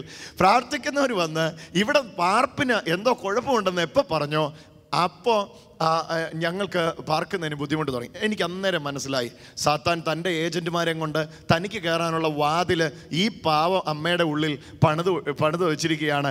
ആ ഡോറ് തുറന്ന് സാത്താൻ ഇതിൻ്റെ അകത്ത് കയറിയിരിക്കുകയാണ്. ഞാൻ അതേ അധരം കൊണ്ട് തിരിച്ചു പറയാൻ പറഞ്ഞു, ഇല്ല, ഭൂമിയുടെ അറ്റത്തോളം സ്വർഗത്തിലും ഭൂമിയിലും സകല അധികാരം നൽകപ്പെട്ടിരിക്കുന്ന യേശുവിൻ്റെ നാമത്തിലാണ് നിങ്ങൾ ഈ മണ്ണിൽ പാർക്കുന്നത്. നിങ്ങളവിടെ ജയാളികളായി മാറുക തന്നെ ചെയ്യും. കരമടിച്ചൊന്ന് യേശുവിന് മഹത്വം കൊടുത്താട്ടെ. ഹല്ലേലൂയ. അപ്പോൾ ആ സഹോദരിയെ, കുട്ടിയായിരുന്ന പ്രായം കൊണ്ട് ഒരുപക്ഷെ 60-70 ഒക്കെ വയസ്സുണ്ടായേക്കാം. പക്ഷേ ആ വീട്ടമ്മയെ പറ്റിക്കാൻ ആ പ്രാർത്ഥിക്കാൻ വന്നവർക്ക് പറ്റി.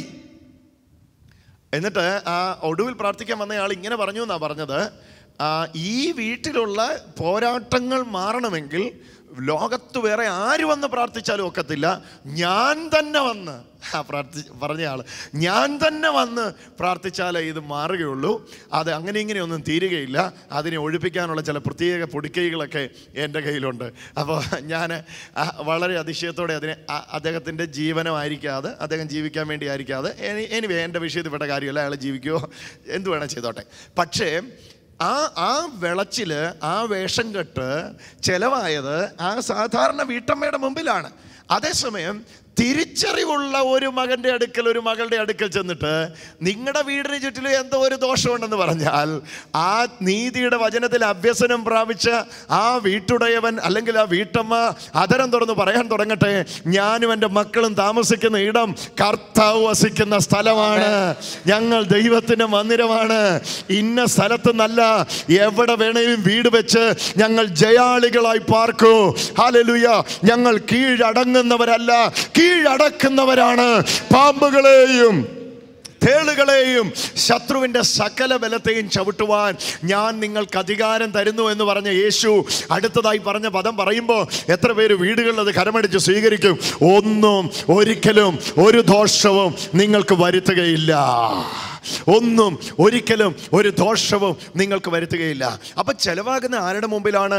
ആത്മീയ കുട്ടിത്തത്തിൽ ജീവിക്കുന്നവരുടെ മുമ്പിൽ ഇത്തരം വിളച്ചിലുകൾ ചെലവാകും. എന്നാൽ ആത്മീയ പക്വതയിൽ വന്നവൻ, നീതിയുടെ വചനത്തിൽ അഭ്യസനം പ്രാപിച്ചവൻ, യേശു ക്രിസ്തുവിൽ ആരാന്ന് തിരിച്ചറിഞ്ഞവൻ, യേശു എന്ന നീതിമാനിൽ നീതീകരണം സ്വീകരിച്ചവർ, കർത്താവ് എന്നെ നീതീകരിച്ചു, ദൈവം എനിക്ക് അനുകൂല, കർത്താവ് എൻ്റെ കൂടെയുണ്ട്, മനുഷ്യൻ എന്നോട് എന്ത് ചെയ്യാൻ പറ്റും? അവൻ്റെ കൃപയാൽ യേശു ക്രിസ്തുവിലെ വീണ്ടെടുപ്പ് മൂലം ഞാൻ സൗജന്യമായി നീതീകരിക്കപ്പെട്ട വ്യക്തിയാണ്. കർത്താവ് എന്നെ നീതീകരിച്ചിരിക്കുന്നു. എവിടെ ബിസിനസ് ചെയ്താലും ഞാൻ അനുഗ്രഹം പ്രാപിക്കും, ഞാൻ താഴ്ച പ്രാപിക്കയില്ല. എൻ്റെ തലമുറ പോകുന്നിടത്ത് അവരനുഗ്രഹമാ, ഞാൻ വീട് വെക്കുന്നിടത്ത് അതൊരനുഗ്രഹമാ, ഞാൻ കടന്നു പോകുന്നിടത്ത് ഇതൊരനുഗ്രഹമാണെന്ന് അതരം തുറന്ന് പറയുന്നവൻ, നീതിയുടെ വചനത്തിൽ അഭ്യസനം പ്രാപിച്ചവന് അവൻ്റെ മുമ്പിൽ ഒരു വിളച്ചിലും നടക്കുകയില്ല. അങ്ങനെയുള്ള ചിലത് ഇന്നിവിടെ എഴുന്നേക്കട്ടെ. ഹല്ലേലൂയ. കുട്ടി അങ്ങോട്ടും ഇങ്ങോട്ടും വിട്ട് തട്ടിക്കളിക്കും, എല്ലാവരും കളിക്കും, പിശാചും കളിക്കും, പിശാചിൻ്റെ ഏജന്റുമാരും കളിക്കും. ഹല്ലേലൂയ. എന്നാൽ നീതിയുടെ വചനത്തിൽ അഭ്യസനം പ്രാപിച്ചതിന് മുമ്പിൽ ഒരു വിളച്ചിലും നടക്കുകയില്ല.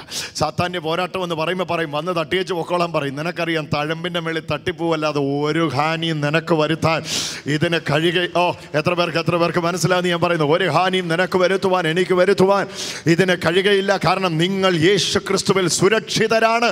ഞാൻ യേശുവിൽ സുരക്ഷിതനാണെന്ന് വിശ്വസിക്കുന്നവർ മാത്രം ആ കരങ്ങളെ അടിച്ചുകൊണ്ട് യേശുവിന് മഹത്വം കൊടുത്താൻ തുടങ്ങിക്കാട്ടെ. ഓ ഹല്ലേലൂയ. ഇന്ന് ഈ വചന കേൾവി പരിശുദ്ധാത്മാവ് നിങ്ങളെ ഒരുക്കുന്നത് പാല് കുടിച്ച് കുട്ടിയായി തുടരാനല്ല, നീതിയുടെ വചനത്തിൽ അഭ്യസനം പ്രാപിച്ചവന്. എന്താ നീതിയുടെ വചനത്തിൽ അഭ്യസനം എന്ന് ഇനിയും ഞാൻ വിശദീകരിക്കാം. ഒന്ന് രണ്ട് വാക്കൂടെ പറഞ്ഞ് ഞാൻ അവസാനിപ്പിക്കാം. നീതിയുടെ വചനത്തിൽ അഭ്യസനം എന്താണെന്നറിയാമോ? യേശു ക്രിസ്തു എന്ന നീതിമാനിൽ ഞാൻ ആരാണെന്നുള്ള തിരിച്ചറിവാണ്. നിങ്ങൾ കുറവുള്ളവരാണ് എന്ന് പറയും തോറും നിങ്ങളുടെ കുറവുകളെ നിങ്ങൾ ചകഞ്ഞുകൊണ്ടിരിക്കും. ആയുഷ്കാലത്ത് യേശുവിലൂടെ നിങ്ങൾക്ക് ലഭിച്ച തികവ് നിങ്ങൾ അറിയുകയില്ല. കുട്ടി എപ്പോഴും കുറവ് തീർക്കുന്നവനാ.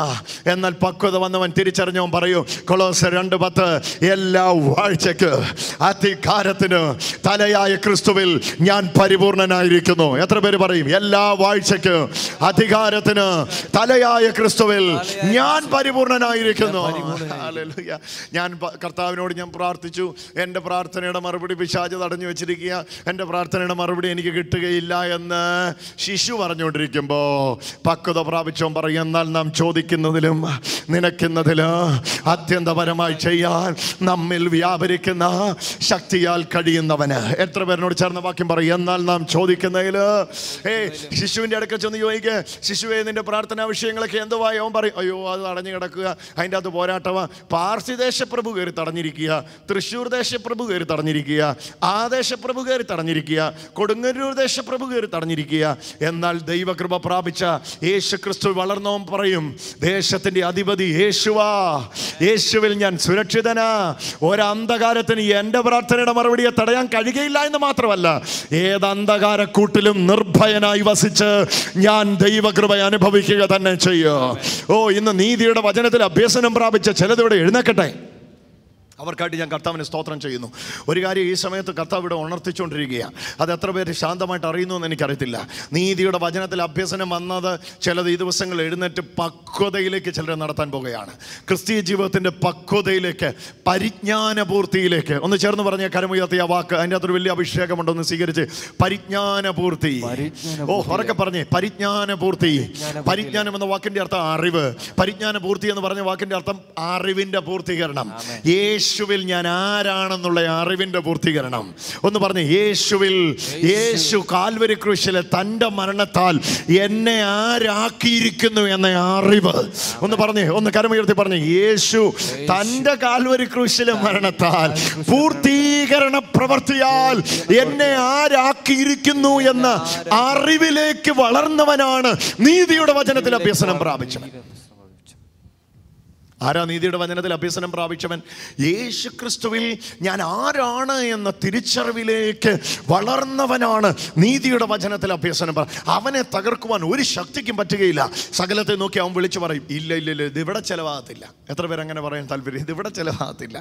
ഹല്ലേലൂയ, ഇതിവിടെ ചിലവാകത്തില്ല. ഹല്ലേലൂയ. പിശാചിന് ഞങ്ങളോടല്ല പോരാട്ടം, ഞങ്ങൾക്ക് പിശാചിനോടാ പോരാട്ടം. ഹല്ലേലൂയ. സാത്താൻ ഇന്ന് രാവിലെയും എൻ്റെ കാൽ കീഴിലാന്ന് ഉറപ്പുണ്ടെങ്കിൽ കരമടിച്ചൊന്ന് യേശുവിന് മഹത്വം കൊടുത്തേ. ഓ ഹല്ലേലൂയ. ഞാൻ ഈ പറയുന്ന വാക്യത്തിൻ്റെ അർത്ഥം മനസ്സിലാവുന്നുണ്ടോ? ഞാൻ ഈ പറയുന്ന വാക്യത്തിൻ്റെ അർത്ഥം മനസ്സിലാവുന്നുണ്ടോ? എങ്ങനെയാണ് അതിനെ മനസ്സിലാക്കുന്നത്? ഇവിടെ ഒരാൾ നിർത്തിക്കൊണ്ട് പറയുന്നത് സാധാരണക്കാർക്ക് മനസ്സിലാൻ വേണ്ടി ഒരു മൈക്കോടെ കൊടുത്താട്ട് സാധാരണക്കാർക്ക് മനസ്സിലാൻ വേണ്ടിയാ. എബ്രായ ലേഖനകാരൻ പറയുകയാണ്, ഇതിനെക്കുറിച്ച് വളരെ പറയാനുണ്ട്, ഒത്തിരി കാര്യങ്ങൾ തനിക്ക് പറയാനുണ്ട്. പക്ഷെ എന്തുകൊണ്ടാണ് പറയാത്തേ?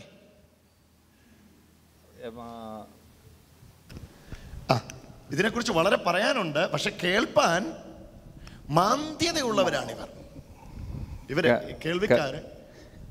കേൾവിക്കാര് ക്രിസ്തുവിന്റെ ആ പരിജ്ഞാനത്തിൽ വളരാത്തവരാണ്, മച്യൂരിറ്റി ആവാത്തവരാണ്, ശിശുക്കളാണ്. അപ്പൊ ഇവിടെ എബ്രായ ലേഖനകാരൻ രണ്ട് ഗ്രൂപ്പിനെ ഡിവൈഡ് ചെയ്ത് തന്നെ കൊണ്ടുവരികയാണ്. ഒന്ന് മെച്യൂർ ക്രിസ്ത്യൻ, ഒന്ന് ഇമ്മച്യൂർ ക്രിസ്ത്യൻ. ഓക്കെ, രണ്ടുപേരും യേശുവിനെ സ്വീകരിച്ചവർ തന്നെയാണ്. പക്ഷെ യേശുവിൽ വളർച്ച പ്രാപിച്ചവൻ, വളർച്ച പ്രാപിക്കാത്തവർ. അതായത് പത്രോസിന്റെ ലേഖനത്തിൽ പറയുമ്പോൾ അവിടെ പറയുന്ന പദം നിങ്ങൾക്കറിയാമെങ്കിൽ അറിയാം, കെടുന്ന ബീജത്താലല്ല കെടാത്തത് നിലനിൽക്കുന്നതുമായ ദൈവവചനത്താൽ തന്നെ നിങ്ങളെ വീണ്ടും ജനിപ്പിച്ചിരിക്കുന്നു. ഇവിടെ പറയുന്ന ഇമ്മച്യൂർ ക്രിസ്ത്യനും ദ ബേബി ഇൻ ക്രൈസ്റ്റും ഈസ് ഇൻ ക്രൈസ്റ്റ്, അവൻ യേശുവിൽ തന്നെയാണ്. പക്ഷേ ഈസ് നോട്ട് മെച്യൂർ, അവന് വളർച്ച സംഭവിച്ചിട്ടില്ല. അവൻ യേശുവിലല്ലെന്നല്ല പറഞ്ഞ്, അവൻ യേശുവിലാണ്. പക്ഷെ യേശുവിൽ ഉള്ളതിനെ സ്വീകരിച്ച് യേശുവിൽ ആരാണ് എന്ന ഐഡന്റിറ്റിയെ തിരിച്ചറിവിലേക്ക് വന്നിട്ടില്ല. അപ്പൊ അവനെ ഇവിടെ വിളിച്ചിരിക്കുകയാണ് കട്ടിയായുള്ള ആഹാരം കഴിക്കാൻ പറ്റാത്ത ശിശു. ആ ശിശുവിന്റെ കാര്യം ഇവിടെ പറയുമ്പോൾ പറയുക, നീതിയുടെ വചനത്തിൽ അഭ്യസനം പ്രാപിച്ചിട്ടില്ല. കാരണം അവൻ ശിശുവാ. കട്ടിയായതൊന്നും ദഹിക്കത്തില്ല. കട്ടിയായത് കഴിക്കാതെ പുഷ്ടി വരുമോ? വരത്തില്ല. അതാണ് ഏറ്റവും പ്രധാന ചിന്ത. കട്ടിയായത് ഭക്ഷിക്കാതെ പുഷ്ടി വരികയില്ല. പാല് മാത്രമേ ഒരാൾ കുടിക്കുന്നുള്ളെങ്കിലുള്ള അവസ്ഥ ഒന്ന് ചിന്തിച്ചു നോക്കി. പാല് മാത്രമേ ഒരാൾ കുടിക്കുന്നുള്ളൂ, വേറെ ഒന്നും അദ്ദേഹം കഴിക്കുന്നില്ലെങ്കിലുള്ള അവസ്ഥ. പാല് മാത്രം കുടിക്കുന്നത് ശിശുക്കളാണ്. അവർക്ക് വളർച്ച സംഭവിക്കുന്നില്ല. എന്നാൽ ഇവിടെ സംഭവിക്കണമെന്ന് പരിശുദ്ധാത്മാവ് പറയുന്നത് എന്താ? കട്ടിയായുള്ള ആഹാരം എന്നിവിടെ വിശേഷിപ്പിക്കുന്നത് എന്തിനാണ്? നീതിയുടെ വചനത്തെ. നീതിയുടെ വചനം എന്ന് പറഞ്ഞാൽ എന്നാ? യേശുക്രിസ്തുവിൽ നീതീകരിക്കപ്പെട്ടു എന്നത് നീതിയുടെ വചനത്തിന് ഒന്നാം പടിയാണെങ്കിൽ, യേശുക്രിസ്തു എന്ന നീതിമാനിൽ ഞാൻ ആരാണ് എന്ന വളർച്ച അനുദിനമുള്ളതാണ്. ഉദാഹരണം ഞാൻ പറയാം. യേശുവിനെ രക്ഷിതാവും കർത്താവുമായി സ്വീകരിക്കുന്ന ഒരു വ്യക്തിയെ യേശു നീതീകരിക്കുന്നു. അത് നീതീകരണത്തിൻ്റെ ഒന്നാം ഘട്ടമാണ്. ഇങ്ങനെ നീതീകരിക്കപ്പെട്ട വ്യക്തിയിൽ ആ നീതീകരിക്കപ്പെട്ട സമയം മുതലേ ഉണ്ടാകുന്നതാണ് നീതിബോധം. ഈ നീതിബോധമാണ് നീതി എന്ന കവചത്തെ ഈ വ്യക്തിയിൽ സൃഷ്ടിക്കുന്നത്. ഈ നീതി എന്ന കവചമാണ് ഏത് ദുർദിവസത്തിലും ഏത് പൈശാചിക പോരാട്ടത്തിൻ്റെ നടുവിലും നിൽക്കാൻ ഈ വ്യക്തിയെ സഹായിക്കുന്നത് ഈ നീതി എന്ന കവചമാണ്. അപ്പം നോക്കിയേ, നീതിയുടെ വചനത്തിലുള്ള വളർച്ചയാണിത്. നീതിയുടെ വചനത്തിൻ്റെ വളർച്ചയുടെ ഒന്നാം ഘട്ടമാണ് യേശു എന്ന നീതിമാനെ വിശ്വസിച്ചു. നീതിക്കായി ഹൃദയം കൊണ്ട് യേശുവിനെ വിശ്വസിച്ചു. നിങ്ങളുടെ ഉള്ളിലേക്ക് ദൈവനീതി വന്നു.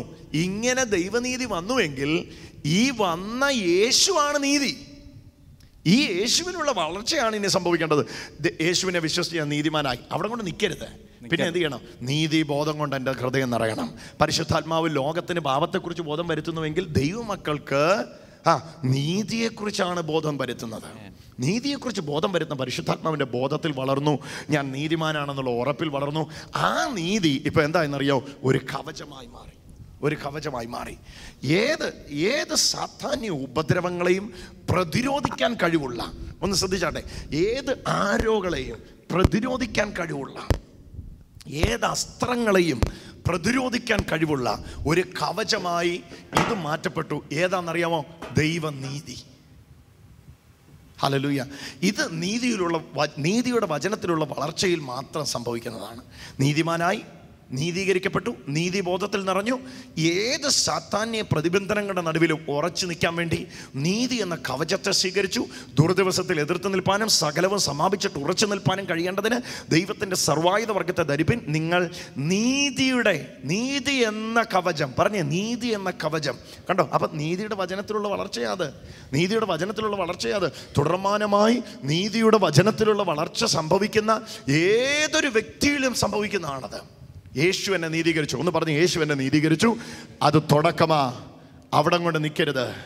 അത് തുടക്കമാ, അവിടം കൊണ്ട് നിൽക്കരുത്. മുമ്പോട്ട് പോകണം. അതിൽ തുടക്കം കൊണ്ട് നിൽക്കരുത്, മുമ്പോട്ട് പോകണം. അതിൽ എന്താണ് മുമ്പോട്ടുള്ള പോക്ക്?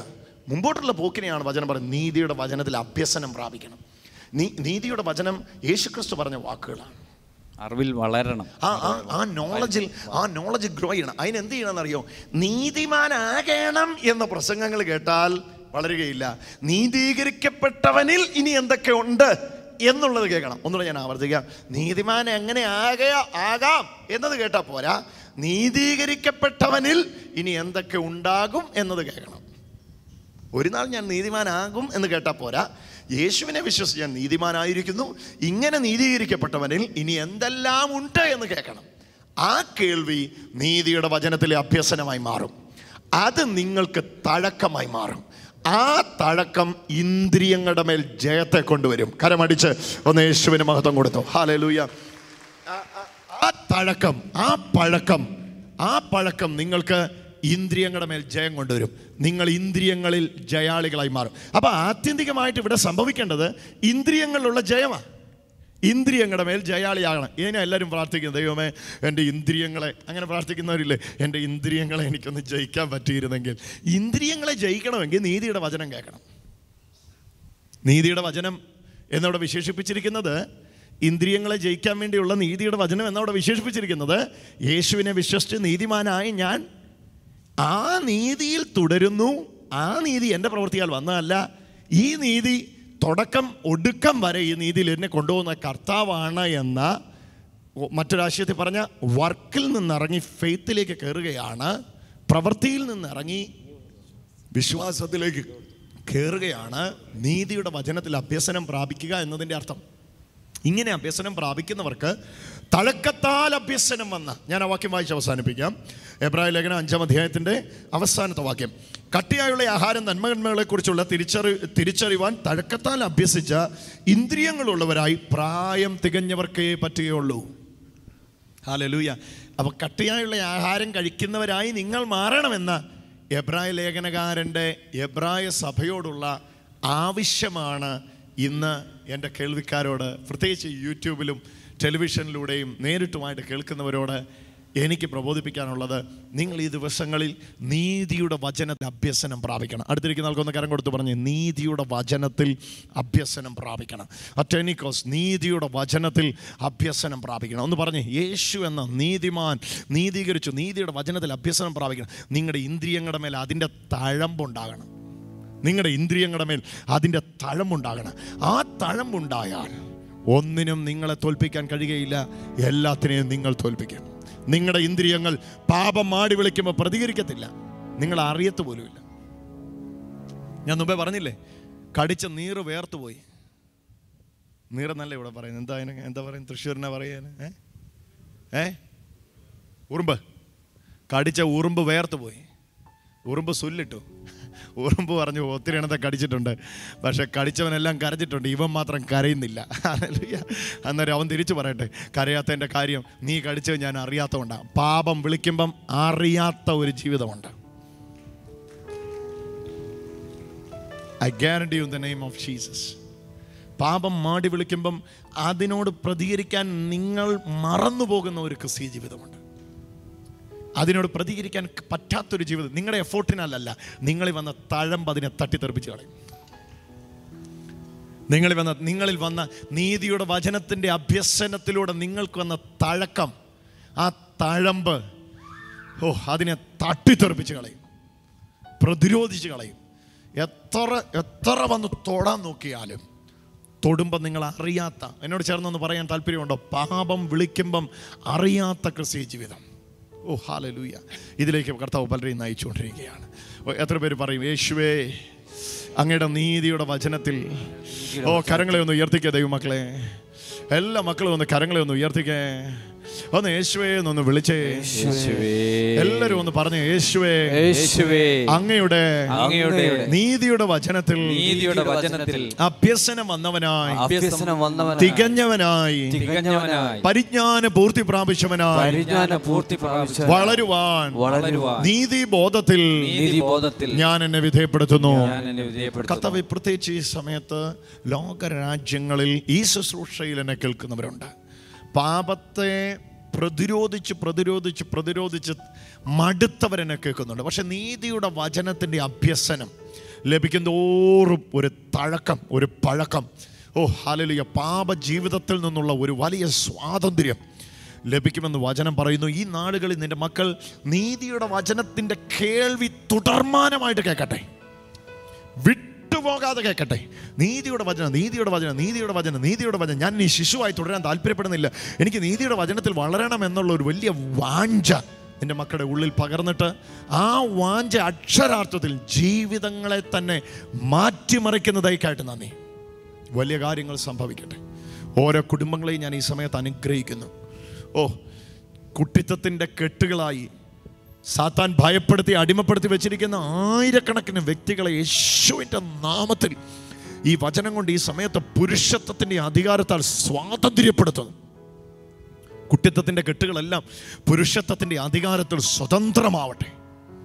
ഒരു ശിശുവിനെ ഇട്ട് കളിപ്പിക്കുന്ന പോലെ അങ്ങോട്ടും ഇങ്ങോട്ടും ഇട്ട് തട്ടി പോരാട്ടം, ബന്ധനം, ഇത് മാറിയിട്ട് ജീവിതമില്ലാതെ മടുത്ത പ്രിയപ്പെട്ടവരെന്നെ കേൾക്കുന്നുണ്ട്. ക്രിസ്തീയ ജീവിതം അയ്യോ ഇതാണോ എന്ന് ചോദിക്കുന്നവരെന്നെ കേൾക്കുന്നുണ്ട്. ഈ സമയത്ത് തന്നെ വലിയ കൃപ ആ വീടുകളിലേക്ക് ഇറങ്ങി വരട്ടെ.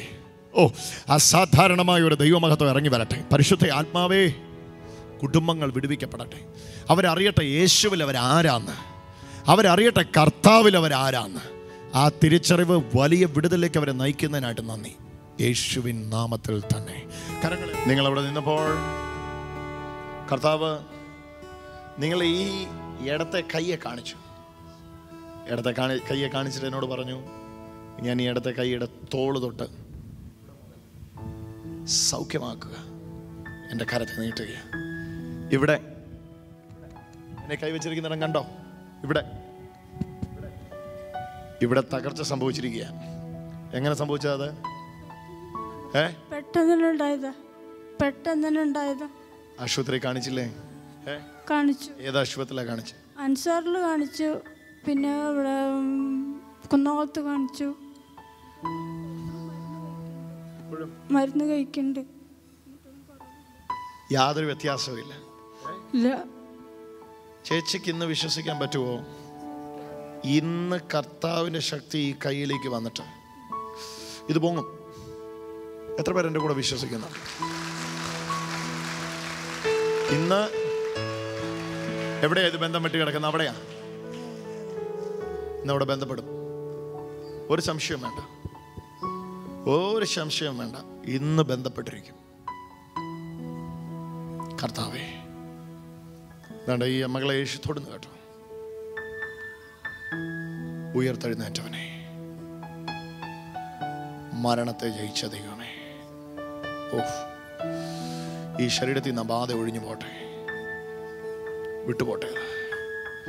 Touch of Jesus. ഓ, കർത്താവ് തൊടുന്നു മകളെ. പിടിച്ചോണം. Touch of Jesus. ആ കൈയുടെ തളർച്ച ഇപ്പൊ തന്നെ മാറുന്നുണ്ട്. കൈ ഓടിച്ച് പ്രാർത്ഥിച്ചു. മേരിസ ഒന്ന് കൈ ഓടിച്ചോ. ചേച്ചി ഇങ്ങോട്ട് വാ. ഇത് പൊങ്ങിയിരിക്കണം. ഇനി താഴത്തില്ല. പൊങ്ങട്ടെ.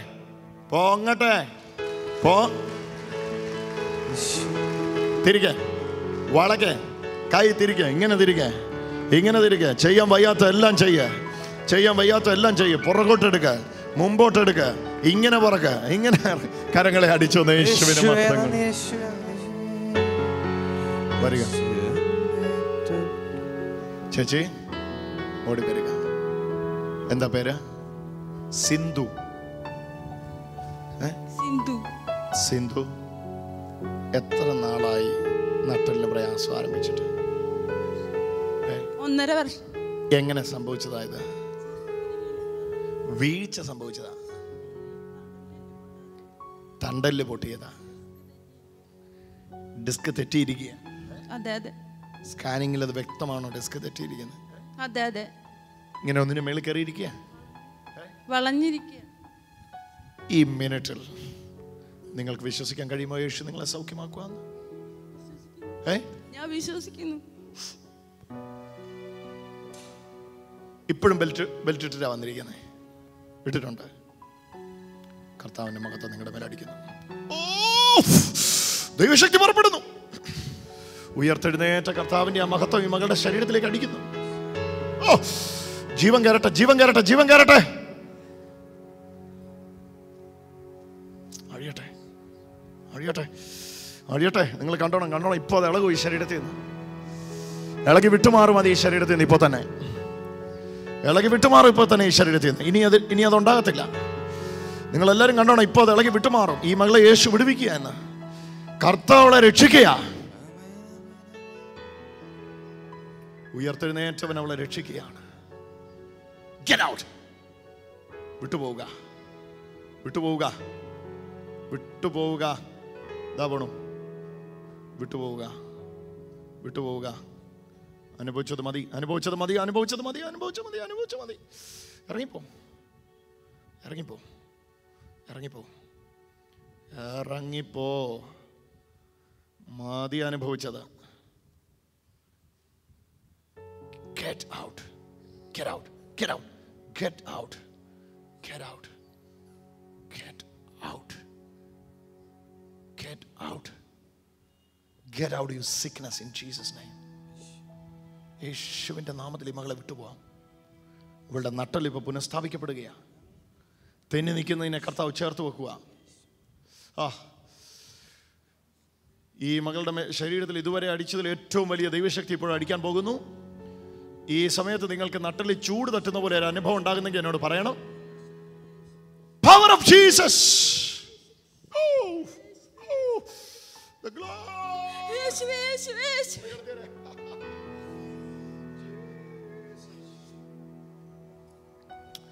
Jesus. ചേച്ചി എഴുന്നേറ്റോ. സിന്ധു എഴുന്നേറ്റോ. എൻ്റെ മകളെ, യേശു നിന്നെ വിടുവിച്ചിരിക്കുന്നു. കർത്താവ് നിന്നെ രക്ഷിച്ചിരിക്കുന്നു. ഹല്ലേലൂയ. വിഷമിച്ചല്ല ഇതും കൊണ്ട്? കുറെ വേദന തിന്നണ്ടേ. ഈ ഹോസ്പിറ്റലിൽ ചെല്ലുമ്പോൾ ഡോക്ടർ എന്താ ഇനി പറയാറുള്ളത്? പറഞ്ഞേ ഓപ്പറേഷൻ ചെയ്യണമെന്നാ പറഞ്ഞേ. അല്ലാതെ ഒരിക്കലും മാറുകയില്ല. ഇല്ല. എത്ര വരെ ബെൻഡ് ചെയ്യാൻ പറ്റുമായിരുന്നു? ഒട്ടും പറ്റൂല, ഒട്ടും പറ്റൂല. ഇല്ല. കുമ്പിട്ടെ, പിന്നെ കുമ്പിട്ടെ, കുമ്പിട്ട് പിന്നെ കുമ്പിട്ടെ, മുട്ടും അടങ്ങാണ്ട് കുമ്പിട്ടെ. കുമ്പിട്ടാ. എന്നേലും പ്രയാസം ഇപ്പൊ അവിടെ ഉണ്ടോ? ആ സന്തോഷം ഒന്ന് കണ്ടേ. കരമടിച്ചൊന്ന് യേശുവിനൊന്ന് മാത്രം.